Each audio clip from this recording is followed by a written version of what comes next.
Good morning, everybody.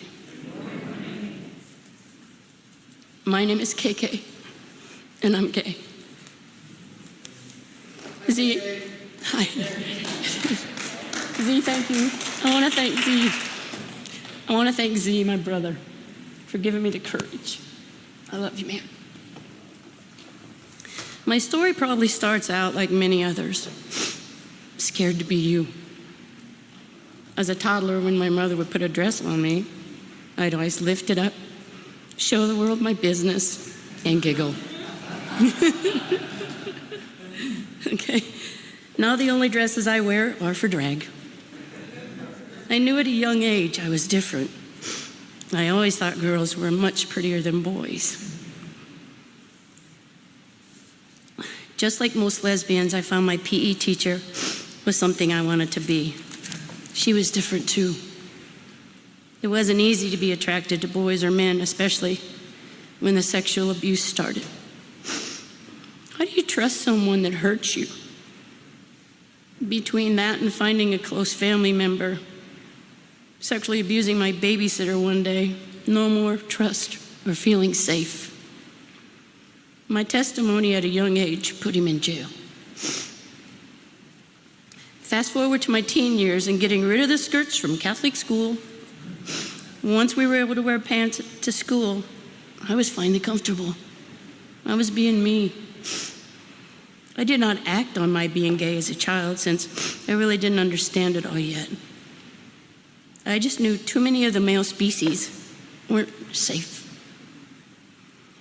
Being the oldest granddaughter and my mother's only daughter, I dated a man in high school. I wanted my mama to have a wedding for her only daughter. It took a minute to figure out that that's not who the good Lord wanted me to be.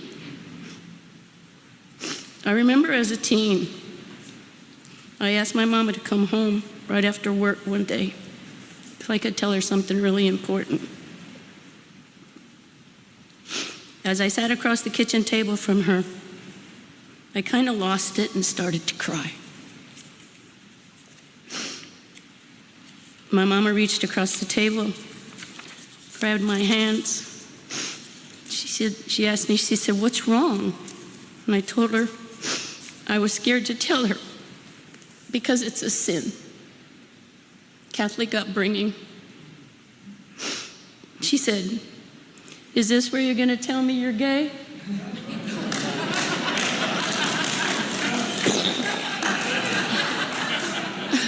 Come on, let me have my story. She said, "If it is, I already know, and nothing and nobody will stop me from loving you exactly the way you are."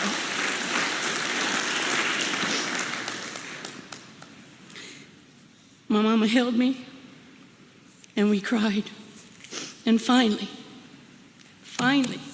somebody else knew. From then on, my mama was right beside me no matter what, and nobody could ever get me again.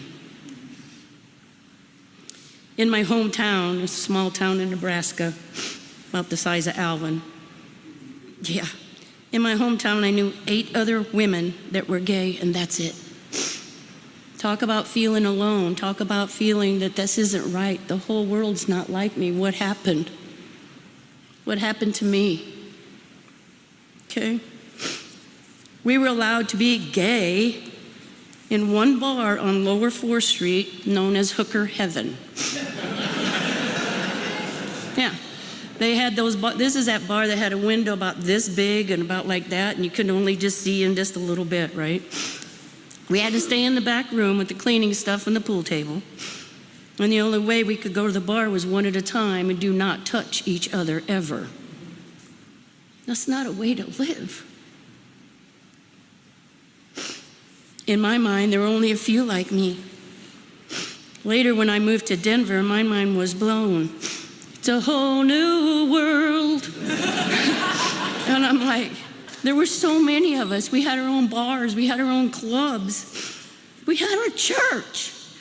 And I'm like, We got a church? All 9 of us? You know? MCC Denver at that point was on 14th Street, and Charlie was still there, and you went in the basement. I didn't care if it was a basement. I cared about whose house I was going to. There were so many of us, it was unreal. It taught me that I wasn't a mistake and that God loved me just as I am. Now I was really safe since I learned God made me gay, and it's okay to be who I am. Some people will say, gay is a choice. I used to say no and shake my head all the time. I recently changed my mind on that crap. It is a choice, but it's not mine, it's His.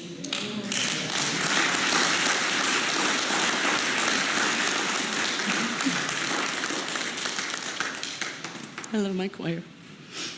Y'all need to do yourself a favor. People with gray hair that earned it, not bought it. I was like, why do you want to do that? You need to speak to the elders. You need to understand what we've done to get you where you're at today. Because let me tell you something, we got scars on the inside, we got scars on the outside. We've been chased, we've been beat up. That's just my story. We've been murdered, we've ridiculed, and it's still happening today, okay? But it's not our choice, okay? Take the time to speak to your elders, to see how we fought to get you where you are today, to come into this church, to hold hands on the way in, and love your significant other no matter where you're at, and show that love. Denver saved my life, but this is my church home now. This is my chosen family, okay? We have to talk a little bit about giving back to Jesus. Meet me in the manger is very, very important. And Pastor, I know I didn't give you this to proofread, and I didn't read yours either, but I'm gonna tell you what, God is working right here, okay? And you can see, it's written if you need to see it. We're not talking about meet me in the manger to keep the lights on. We're talking about meet me in the manger to keep your light on, to keep my light on, to be okay with that.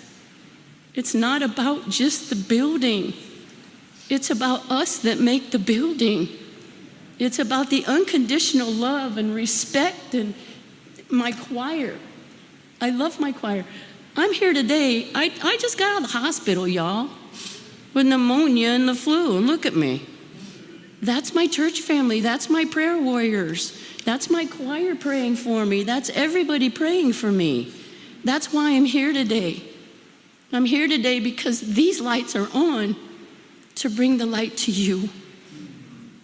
If you've ever had one small blessing in this building, raise your hand. I expect to see them all. Now, the way I do my math, and correct me if I'm wrong, 7 times 52, meaning a cup of coffee each week, is $364. If we all get rid of that one cup. I'm also going to ask my friends and family, if you're going to give me Christmas presents and it's not bacon or Legos, bacon first. I want you to give towards Meet Me in the Manger. That's the most beautiful, heartfelt gift you can ever give me or anybody in here. That's my story, and I'm sticking to it.